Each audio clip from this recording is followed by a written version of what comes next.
Hello po mga ka-sewers, another idea na naman po at kaalaman yung aking i-share ngayong araw nito. Kaya naman pa-like and share naman po para lahat makapanood. At papalo na rin po ng aking account at syempre yung aking YouTube channel na nandyan sa comment section.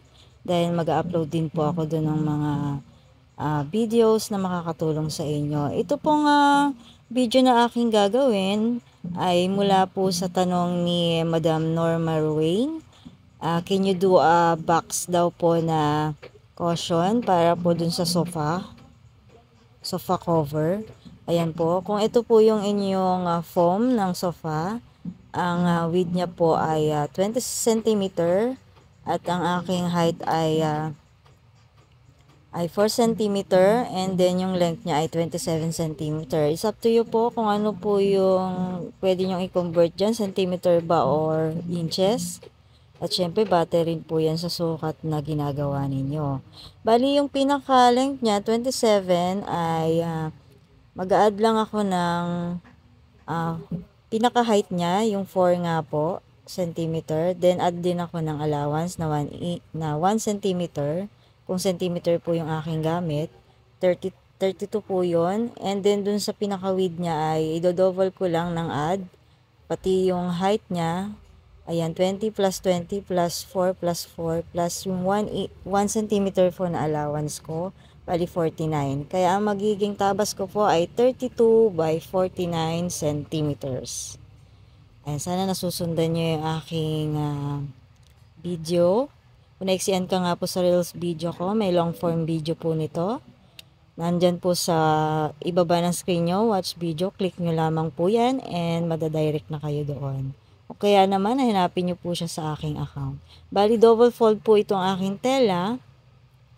Yan po yung sukat na 32 centimeters and then ito naman po yung 49 centimeters. Ayan. Sundan nyo lamang po yung aking ginagawa para may apply nyo rin po sa inyong mga pananahi. Bali itong magkabilang dulo ay susukatan ko siya ng tig 2.5 ang lapad. Dahil nga po yung height or yung lapad ng aking foam ay 4 centimeters, mag-a-add lang ako ng 1 centimeters para sa allowance, kaya tig 2.5 po sila sa pagsukat. Di magiging square po yan. And then, pag nasukatan nyo yan, tabasin nyo po. Yan, kung meron po kayong tanong or gusto nyo sabihin or gustong malaman mula sa akin, comment lang po kayo sa comment section. Babasahin ko po yan at re-replyan. Ayan. Pagdating nyo naman po dito sa bandang ibaba, yung mayroong fold. Ayan, iba na po ang sukat niyan. Magiging 2.5 dito po. Ayan. And then dito sa may bandang lupian ay 2 centimeters na lamang po. Wala na po siyang allowance sapagkat sagad na po siya dahil may lupian na siya. Dito lang kayo mag-allowance sa kabila. 2.5 by 2 centimeters. Ganun din ang gawin nyo sa kabilang dulo. And then tabasin nyo po. Ayan. Ganyan na po ang itsura niya. Kaya next step ay proceed tayo sa sewing para alam niyo po kung paano naman siya tatahiin. Bali ito pong ginagawa ko ay may zipper po ito. Ayan, magpo-provide din po kayo ng zipper dyan. Yan po ay nakabase doon sa pinakalapad ng inyong cushion cover. Ayan, or kaya box cushion cover or sofa cover. Ayan. Anything na pwede nyo itawag dyan.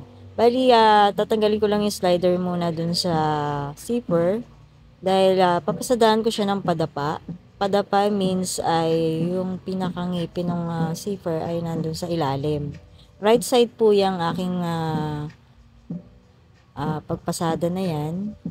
Bali, yung way ng ngipin ng zipper ay papunta dun sa tela. Then, ganun din sa kabila. Right side pa rin and padapa. Sadahan nyo lang din. Kahit ordinary foot na lamang po yung gamit nyo, pwede naman yan. Pagkatapos nyan, 116 nyo po yan. Nasa inyo kung iwa 116 nyo po ng pasada yan or hindi na. Pero parang mas maganda po yung merong top 116. Ayan. Sana nasusundan nyo po. Pagkatapos nyan, tahian nyo na po yung magkabilang gilid. Batay po dun sa allowance na pinrovide nyo. Ayan. Salamat po sa mga sumusubaybay sa aking mga ina-upload na videos. Sana naman po ay nakakatulong ito sa inyo sa pang-araw-araw niyong pananahi. Lalo na po sa mga new beginners dyan, shout out po sa inyo. Ayan.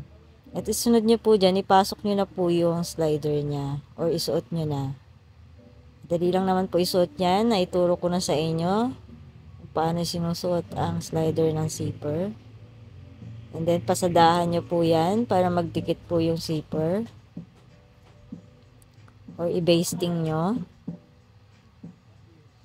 And next procedure ay papasadahan nyo na po yung bawat kanto. Ayan, padapa rin. Ganyan. Yan na po yung magiging kanto o yung lapad ng cover para dun sa foam na ginawa o ginawa ko.